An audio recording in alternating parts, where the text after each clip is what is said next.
her because she'd begged him to. Another chance to show off the most handsome man in San Majoria. She'd never dance in his arms again. Never wake up next to him. Never kiss him. Never share the secret she'd been saving for weeks and was finally ready to share in a couple of days, on the anniversary of their first date. Astrid sobbed like she hadn't sobbed since she was a little girl and her favorite dog had been put down, because once she left this room, this cocoon away from the prying eyes of the media and her well-meaning, sympathetic countrymen, she would need to be stoic, to be a member of a royal family that seldom showed emotion in public. The family who hated that she and Andre defied her grandmother's stance on PDA and held hands and embraced openly in public. How long she lay there, she didn't know, but eventually the doctor cleared his throat softly behind her. "My apologies, Your Royal Highness, but it's time." Astrid straightened, but made no effort to wipe her tear-stained cheeks. She leaned over and pressed a kiss to his forehead. Her desire to kiss his lips one last time was thwarted by the breathing tube. She turned and took a deep, steadying breath. "Doctor?" "Yes, ma'am?" "Is there any way we can fudge on his time of death? He would want his organs to go to those who need them most, but I don't believe I can stand people knowing or believing they received those organs. I think he would want people to know he'd given them, to set that example, but if everyone knows precisely when he died, and those who get the organs know when they were called, it would be a fairly simple thing for them to connect those dots." The doctor nodded. "We'll do what we can, ma'am." "Thank you."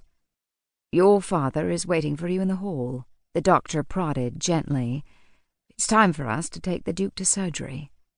She squeezed Andre's hand one more time and laid it gently on the bed. "Goodbye, my love. Godspeed until I see you again," she whispered. Astrid tried to keep her head high and her shoulders back like she'd been taught. Her father waited for her, opening his arms. She crumpled into them as she hadn't done since she was a little girl. "Papa," her voice sounded as broken as her heart. "What am I going to do, Papa?" If she'd been more coherent, she would have expected an answer like, "Keep your head up, as all members of the Cordovan dynasty must." Instead, he tightened his grip around her and spoke softly. "Let us love you, my sweet girl." Behind her, men and women prepared her beloved for transport to the operating room, and then they were gone. He was gone. They were no longer a they. She was now a she, a widow, and still a crown princess.